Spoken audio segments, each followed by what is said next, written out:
Hello everyone, this is Mohan and you are watching online prep. आप सभी students की demand आ रही थी कि सीवीटी बीएड पीजीक्यूपी 01 के पार्ट बी को भी सॉल्व करा दीजिए। तो फाइनली आज के इस क्लास में, इस वीडियो में हम लोग सॉल्व करेंगे सीवीटी बीएड पीजीक्यूपी 01 का जो प्रीवियस ईयर पेपर था के पार्ट बी को। आपको बता दें, पिछली क्लास में अंकित सर ने पार्ट ए को सॉल्व कराया था और मैंने आप लोगों को सिलेबस में डिटेल में बताया भी है कि पार्ट ए जो है वो हिंदी होगा या इंग्लिश होगा, जो आप फॉर्म फिल करते समय जो चूज करेंगे जो पोर्शन। तो हिंदी के पोर्शन को सर ने बहुत अच्छे से डिटेल में आप लोगों को डिस्कस करा दिया है।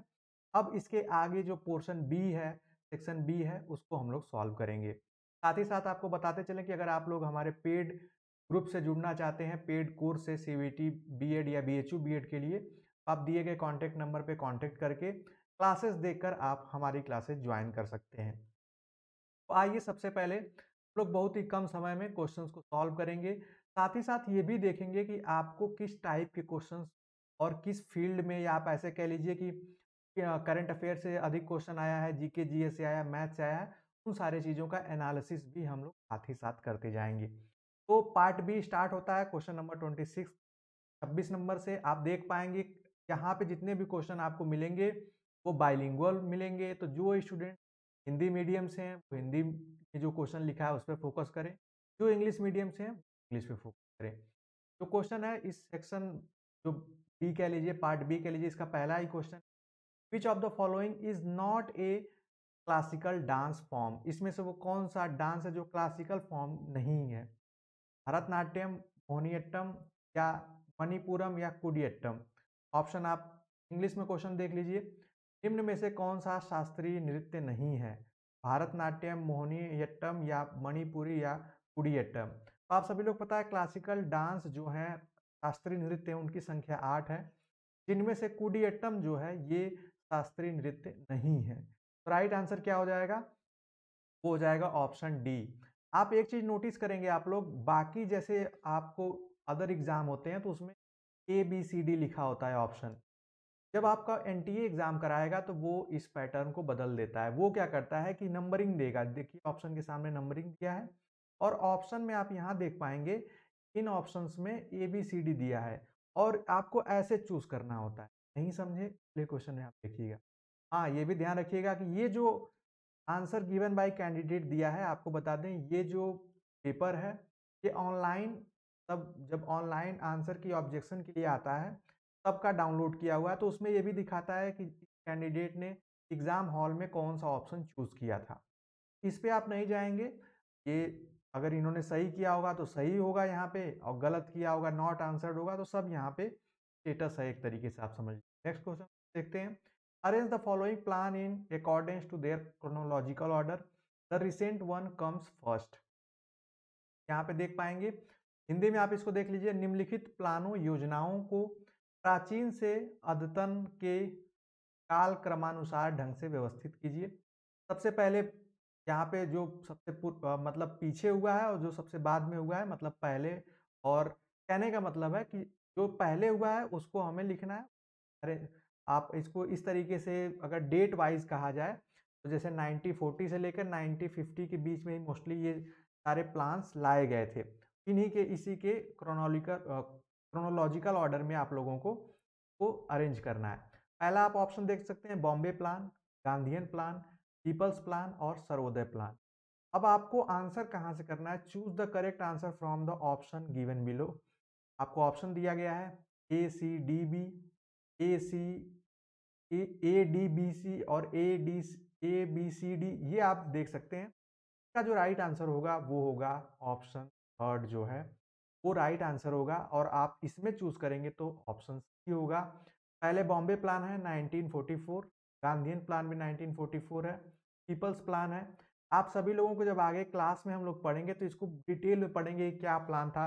बॉम्बे प्लान जो था ये इकोनॉमिकल ग्रोथ के लिए लाया गया था मुंबई में, बॉम्बे में जो आज के समय मुंबई है, इसलिए ये सब डेट्स हैं और ये काफ़ी इंपॉर्टेंट है, मॉडर्न हिस्ट्री का ये पोर्शन है। इसे आप देख सकते हैं फील्ड से पूछा जा रहा है। अगला क्वेश्चन देखिए आप लोग, और ये देख पाएंगे ये जो है स्टैंडर्ड डेविएशन से क्वेश्चन है। Under a normal curve x + 3 sigma दिया है कवर्स। तो ये एक इस तरीके से कुछ से बनता है ये पूरा ग्राफ, और जो स्टूडेंट्स पढ़े होंगे वो जानते होंगे। तो इसका जो राइट आंसर हो जाएगा जब आप इसको सॉल्व करेंगे फॉर्मूले के थ्रू, तो वो आएगा 99.73%। राइट आंसर हो जाएगा ऑप्शन थर्ड, या ये ध्यान रखेंगे आप लोग। नेक्स्ट क्वेश्चन देखिए, आप सभी लोग की स्क्रीन पे क्वेश्चन नंबर 29 देख पाएंगे आप लोग। विच of the following is the tributary of Ganga? निम्न में से कौन सी गंगा की सहायक नदी है? आपको ट्रिब्यूटरी बताना है गंगा की। ऑप्शन आप देख लीजिए, कृष्णा, लूनी नदी, काली नदी और त्रिस्ता नदी। रिवर आप यहाँ देख सकते हैं, कोई अंतर नहीं है। राइट आंसर जो हो जाएगा इसका भी हो जाएगा ऑप्शन थर्ड, वो हो जाएगा काली नदी, जिसको तो शारदा नदी के नाम से भी जानते हैं और इसका स्थानीय नाम काली नदी भी है। तो ये आप सभी लोग ध्यान रखेंगे। बाकी कृष्णा, लूनी, त्रिस्ता ये इसकी ट्रिब्यूटरी नहीं है, ये ऑलरेडी एक नदी है। उसके बाद नेक्स्ट क्वेश्चन आप लोग बताएंगे। आप सभी लोग कमेंट भी करते रहें। क्वेश्चन नंबर 30 आप लोग देख पाएंगे।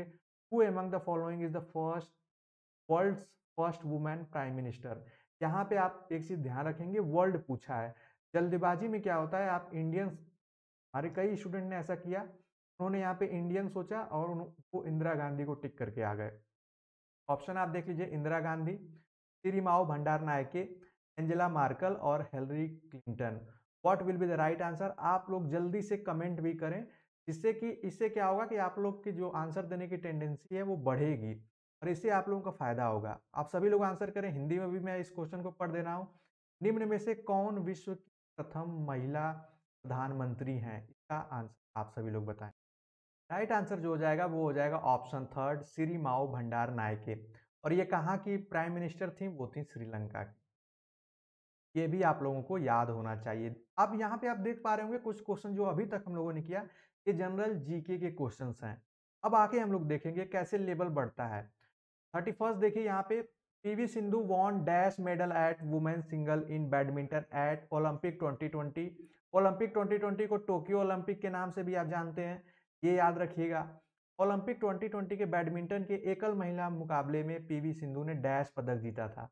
यहाँ पे आप देख पाएंगे कि जो ओलंपिक से रिलेटेड क्वेश्चन है वो 2020 के ही पूछे जाएंगे, इस बार भी पूछे जा सकते हैं, क्योंकि ओलंपिक के क्वेश्चन काफी इंपॉर्टेंट होते हैं। ओलंपिक हो गया, वर्ल्ड कप से रिलेटेड हो गया, ऑस्कर से रिलेटेड अवार्ड्स हो गए, ये ऐसा है कि यूनिवर्सल है, मतलब सारे एग्जाम्स में आ जाते हैं।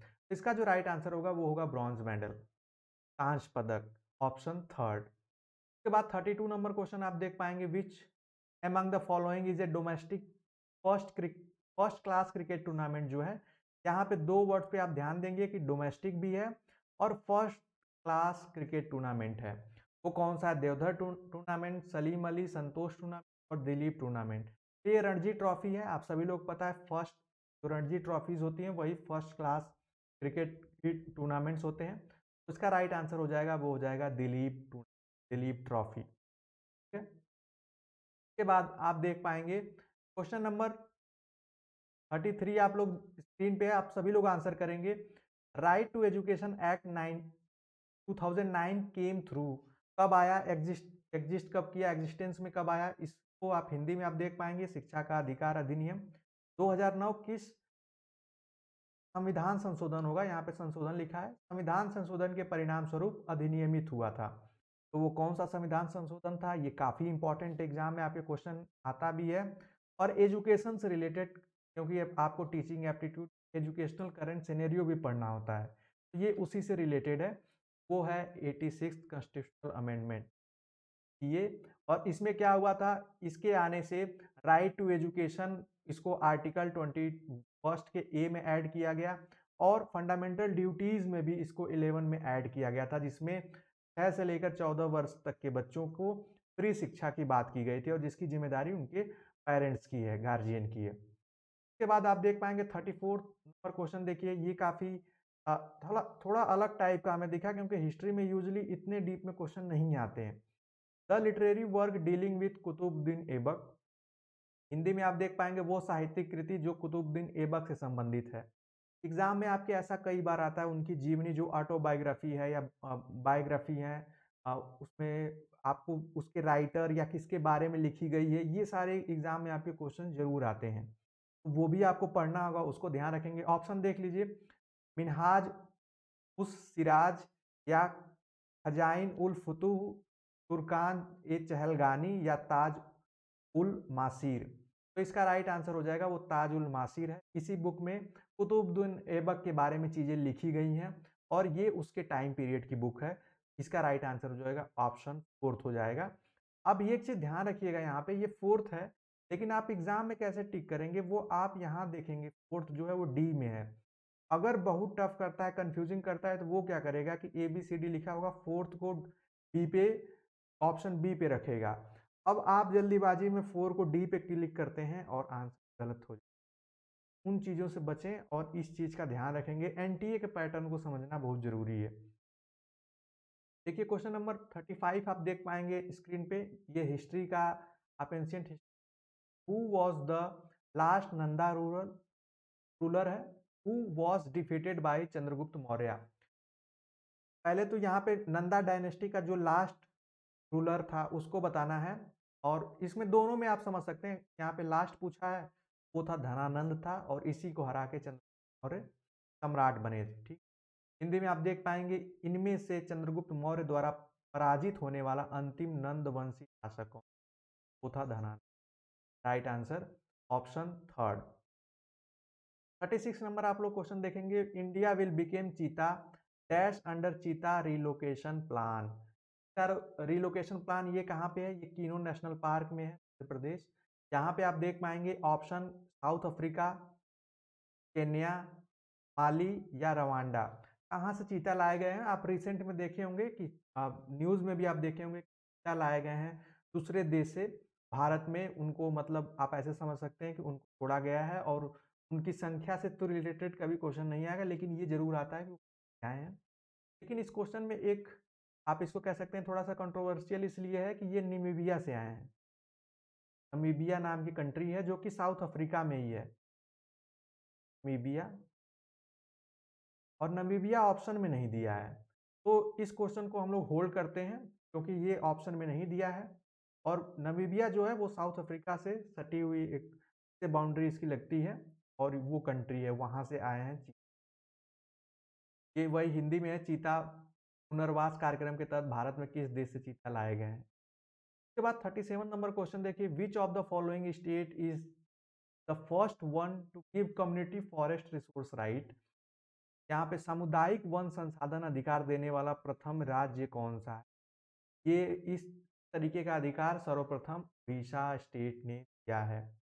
राइट आंसर हो जाएगा आपका ऑप्शन फर्स्ट। के बाद आप देखिए नंबर 38 देखिए, विच of the following country is the winner of Thomas cup 2022। Right answer आप लोग बताएंगे, ऑप्शन देखेंगे, चाइना, इंडोनेशिया, साउथ कोरिया और इंडिया। तो right answer will B India. आप सभी लोगों के लिए क्वेश्चन है कि आप बताइए थॉमस कप गेम से रिलेटेड है। उसके बाद हिंदी में भी यही क्वेश्चन है, आप लोग देख पाएंगे। ये काफ़ी अच्छा क्वेश्चन है, ये सोशोलॉजी का क्वेश्चन है, और अगर आप में से जो स्टूडेंट पहले जानते होंगे वही कर पाएंगे इसको। देखिए यहाँ पे लिखा है, given below are 4 statement the most, आपको मोस्ट अप्रोप्रिएट स्टेटमेंट करना है। फर्स्ट देखिए, sex and gender are both biologically decided. क्या सेक्स, आपको बता दें दो वर्ड हैं, सेक्स और जेंडर, इन दोनों में अंतर होता है। आपको अभी तक यूजुअली हम लोग समझते होंगे, आप लोग जानते होंगे कि ये दोनों वर्ड एक दूसरे की जगह यूज हो जाते हैं, लेकिन इनमें एक स्लाइटली डिफरेंट है जो कि काफ़ी इंपॉर्टेंट है, और वही पूछा भी गया है। Sex and gender are both socially decided, तो ये सोशली भी नहीं डिसाइडेड है, नहीं बोथ बायोलॉजिकली डिसाइडेड है। सेक्स इज डिसाइडेड सोशली और जेंडर इज डिसाइडेड बायोलॉजिकली, तो ये भी नहीं सही है। राइट आंसर होगा वो होगा ऑप्शन फोर्थ। जो सेक्स टर्म है ये बायोलॉजिकली डिसाइडेड है, बाई नेचर आप कह लीजिए, और जो जेंडर है ये सोशली डिसाइडेड है। जैसे मर्द को दर्द नहीं होता है, ये क्या है? ये सोसाइटी ने बना रखा है एक तरीके से अपनी चीज़ें, और ये सोशली कहा जाता है, और जेंडर डिस्क्रिमिनेशन इसलिए वर्ड यूज़ किया जाता है। ये काफ़ी इंपॉर्टेंट है, हिंदी में भी वही लिखा होगा जैसे आप देख सकते हैं। निम्न 4 कथन दिए हैं, सबसे उचित को चुनना है आपको। लिंग एवं जेंडर दोनों ही जैविक रूप से निर्धारित हैं। इसका जो राइट आंसर हो जाएगा वो ऑप्शन देख चुके हैं। इसके बाद आपको इकोनॉमिक्स से एक क्वेश्चन आप देख सकते हैं, क्वेश्चन नंबर 40 आप देखिए, if the economy is operating at potential GDP, an increase in the money supply will lead to. Hindi में ये अगर इसको हम देखें तो लिखा है, यदि अर्थव्यवस्था संभाव्य जीडीपी पर प्रचलित हो तो मुद्रा आपूर्ति में वृद्धि की इसकी ओर अभिप्रेरित करेगी, डैश की ओर अभिप्रेरित करेगी, तो वो होगा स्ट्रक्चरल इन्फ्लेशन। संचारात्मक मुद्रास्फीति की ओर अभिप्रेरित होगी और ये मुद्रास्फीति जो है मनी सप्लाई बढ़ने के रीजन है। ये जो क्वेश्चन था ये आपके इकोनॉमिक्स से है। 41 क्वेश्चन नंबर 41 आप लोग देख पाएंगे, basic postulates of Marx political philosophy included. Karl Marx की पॉलिटिकल फिलॉसफी क्या थी उसको हमें बताना है, जो उसके बेसिक आप उसके प्रिंसिपल कह लीजिए जो क्या थे, फंडामेंटल प्रिंसिपल उसकी फिलॉसफी के। ऑप्शन एक देखिए, historical materialism, class struggle, theory of surplus value और इंडिविजुअल फ्रीडम। हिंदी में अगर हम लोग देखें इसको तो मार्क्स के राजनीतिक दर्शन के मूलभूत तत्वों में सम्मिलित है ऐतिहासिक भौतिकवाद, वर्ग संघर्ष, अतिरिक्त मूल्य का सिद्धांत और व्यक्तिगत स्वतंत्रता। ये क्वेश्चन आपके पॉलिटिकल साइंस से है। एक चीज आप लोग देख पा रहे होंगे, कुछ क्वेश्चन आपके देखिए स्पोर्ट्स से कई क्वेश्चन आपको दिखे होंगे और मैंने आप लोगों को सिलेबस में बताया भी था लास्ट के स्पोर्ट्स पे ज़्यादा फोकस रखना है, गेम से रिलेटेड ज़्यादा क्वेश्चंस आ रहे हैं। यहाँ पे आप लोग देख पाएंगे जो हमारा अभी क्वेश्चन था ये आपको बताना है। कार्ल मार्क्स ने, जो लोग पॉलिटिकल साइंस पढ़े होंगे ग्रेजुएशन में वो इसको इजीली कर पाएंगे। उसने कहीं इंडिविजुअल फ्रीडम की बात नहीं कही है, उसने मटेरियलिज्म की बात कही है, क्लास स्ट्रगल की बात कही है और थ्योरी सरप्लस वैल्यू की बात कही है। A B C will be the right answer. यहाँ पे ऑप्शन सेकेंड जो लिखा है ए बी सी ओनली, ये राइट आंसर होगा। अब यहाँ पे आप देख पाएंगे कि इसमें इस तरीके से क्वेश्चन आता है, पहले ऑप्शन दिया है फिर choose the correct answer from the option given below. तो मतलब थोड़ा सा इसको लेंदी बनाया जाता है और एनटी का काम ही यही है, थोड़ा सा उसको ट्विस्ट करना क्वेश्चन। 42nd नंबर क्वेश्चन आप देख पाएंगे, द पॉस्को एक्ट 2012 जो 2012 was amend in the year. जो पॉस्को एक्ट है वो कब अमेंड हुआ था, रिसेंटली अमेंड हुआ था, आप सभी लोग बताएंगे 2019, 17, 15 और 13। What will be the right answer? Right answer हो जाएगा आपका ऑप्शन फर्स्ट, 2019 में ये अमेंड हुआ था। पॉस्को क्या है? ये protection of children for sexual offences है और इसमें वो सारी चीजें दी गई हैं कि आप आगे हम लोग इसको पढ़ेंगे तो उसमें समझ लेंगे। पॉस्को एक्ट जो है वो हिंदी में भी लिखा है, 2012 में किस वर्ष संशोधित किया गया था वो आपको यहाँ पे बताना है। इसके बाद क्वेश्चन नंबर 43 देख पाएंगे, 43वां नंबर क्वेश्चन है। आपके एग्जाम में ऐसे भी क्वेश्चन आएंगे, एक साइड ऑथर लिखा है देखिए लिस्ट फर्स्ट, लिस्ट सेकेंड जो है वो बुक्स की है और match list first with match the column से रिलेटेड आपके क्वेश्चन बन सकते हैं एग्जाम में। और मैंने आपको सिलेबस में बताया था कि ऑथर्स एंड बुक से रिलेटेड क्वेश्चन बनते हैं। आप देखिए जैसे ये ऑथर्स के नाम है अरिस्टोटल, उसकी बुक कौन सी है, तो थोड़ा सा आप लोग एफर्ट लगाएंगे तो इसको इजीली कर पाएंगे। जैसे अरिस्टोटल की बुक काफ़ी पॉपुलर है, वो है पॉलिटिक्स, इसके फादर ऑफ पॉलिटिकल साइंस इसको कहा जाता है। कार्ल मार्क्स की बुक है द कम्युनिस्ट मैनिफेस्टो और दास कैपिटल है। और रूसो की बुक जो है वो द सोशल कॉन्ट्रैक्ट है और जेएस मिल की है ऑन लिबर्टी। ये देखिए ये काफ़ी सिंपल है और बिल्कुल सीधा दे दिया है, मतलब एक साइड इसने ऑथर रखा है, एक साइड बुक्स के नाम रखे हैं। तो इसमें अब आप ऑप्शन देखेंगे तो ए का फर्स्ट, बी का सेकेंड, सी का थर्ड और डी का फोर्थ, मतलब option B will be the right answer. इस तरीके से क्वेश्चन देखने में बड़ा लगेगा लेकिन अगर आप इसको सॉल्व करेंगे आपको ऐसा लगेगा कि ये क्या दे दिया है, आप घबरा भी जाते हैं क्योंकि हम लोग यूजुअली जो एग्जाम देते हैं उसमें सिंपल रहता है, ऑप्शन ऑप्शन को टिक करते हैं, लेकिन यहाँ पे ऑप्शन को भी अरेंज किया जा रहा है एनटीए पैटर्न में। हिंदी में भी सेम है, अरस्तु, कार्ल मार्क्स, रूसो और पॉलिटिक्स, उनकी बुक का नाम भी हिंदी में वैसे ही लिखा हुआ है। अब देखिए क्वेश्चन नंबर 44 देखिए, यहाँ पे एक क्वेश्चन है, the child labour prohibition and regulation act 1986 was amended in 2016। The amended act क्या था, क्या अमेंडमेंट किया गया था?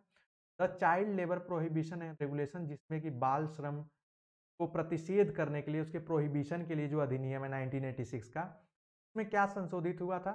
तो आप इसको जब पढ़ेंगे तो इसका जो राइट आंसर होगा, या आपको अभी बता दे रहे हैं, आप इसको देख भी सकते हैं, 14 वर्ष के कम उम्र के बच्चों को काम करने पर पूर्ण प्रतिबंध लगाता है और ये 2016 में को अमेंड करके ऐड किया गया था।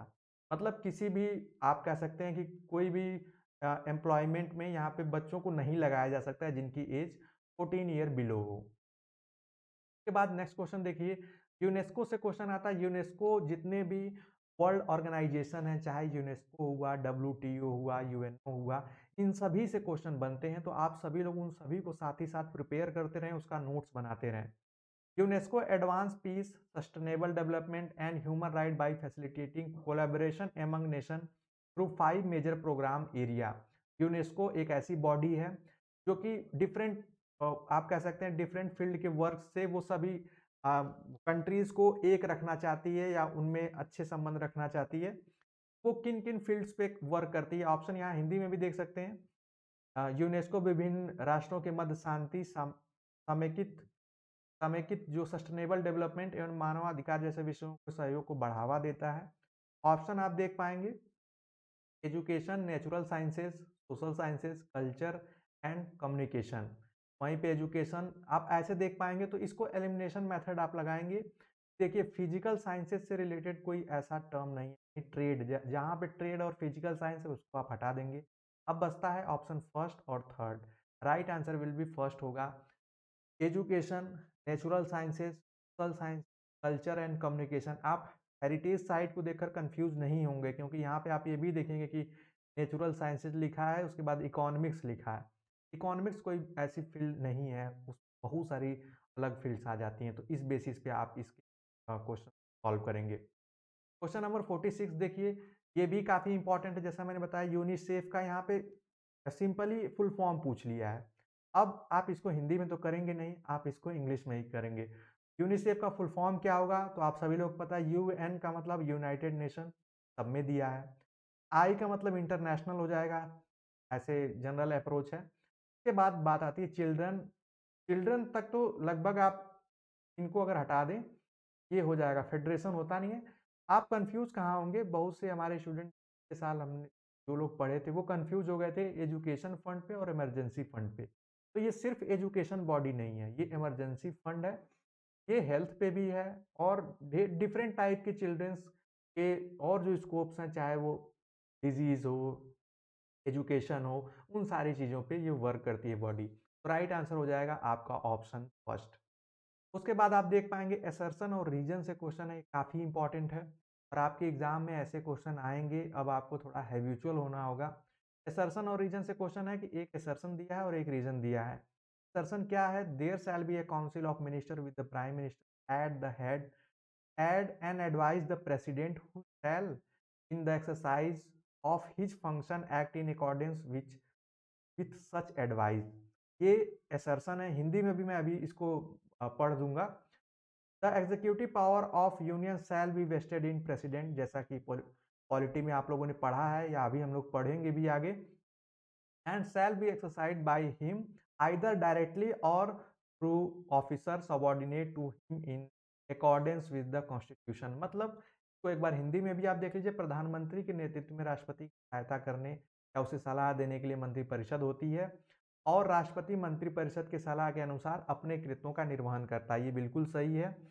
संघ की अधिशासी जो यूनियन पावर होती है वो राष्ट्रपति के अंदर होती है, और इसमें जितने भी एग्जीक्यूटिव पावर होती है यूनियन की, मतलब नेशन की, वो राष्ट्रपति के अंडर होती है। वो चाहे तो खुद, जैसे इमरजेंसी में वो खुद रूल करता है। ये दोनों सही है, इस बेसिस पे फर्स्ट ऑप्शन फर्स्ट है। तो आप देख लीजिए यहाँ पे भी कि बोथ ए एंड आर, मतलब असर्शन और रीजन दोनों करेक्ट है, और R is the correct expression of A. के बाद नेक्स्ट क्वेश्चन आप लोग देख पाएंगे 48 number question. Anushka Shankar is the world renowned dash player. यहाँ पे प्लेयर का मतलब वादक है। देखिए अनुष्का शंकर डैश की विश्व प्रसिद्ध वादक है। वो क्या मतलब, इसमें इंस्ट्रूमेंट आप देख पाएंगे सितार, संतूर, शहनाई और सारंगी। वो क्या किस लिए प्रसिद्ध हैं, किस जानी जाती हैं, वो है सितार वादक हैं। ये सितार बजाती हैं, सितार के लिए जानी जाती हैं। ये ब्रिटिश इंडियन है, ठीक है, अनुष्का शंकर। उसके बाद 49 नंबर क्वेश्चन आप देख पाएंगे, भगवत गीता डिलिनेट्स भक्ति योगा, ज्ञान योगा और डैश योगा। आपको तीसरा योगा बताना है। भगवत गीता में भक्ति योग, ज्ञान योग एवं डैश की चर्चा है। वो है कर्मयोग की। ये काफ़ी इम्पोर्टेंट था। उसके बाद यहाँ पे आप देख पाएँगे ऐसे भी एग्ज़ाम में क्वेश्चन आए हुए हैं। ये तो आप देख रहे हैं कितने डिफरेंट डिफरेंट टाइप से क्वेश्चन पूछे जा रहे हैं। यहाँ पे देखिए मेखला सैडोर जो है, ये एक ट्रेडिशनल अटायर है, पहनावा है, परिधान है, which which of the following state, ये किससे रिलेटेड है? जैसे देखिए मेखला सादोर जो है, निम्न में से किस राज्य का पारंपरिक परिधान?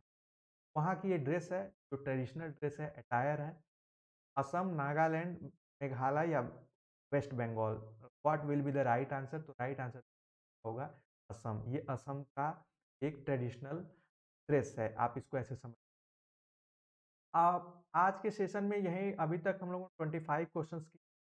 पार्ट ए ये रहेगा। पार्ट ए का मतलब हालांकि ये पार्ट बी है, लेकिन ये वीडियो फर्स्ट है। सेकेंड वीडियो में इसके आगे के 25 क्वेश्चन हम लोग देखेंगे।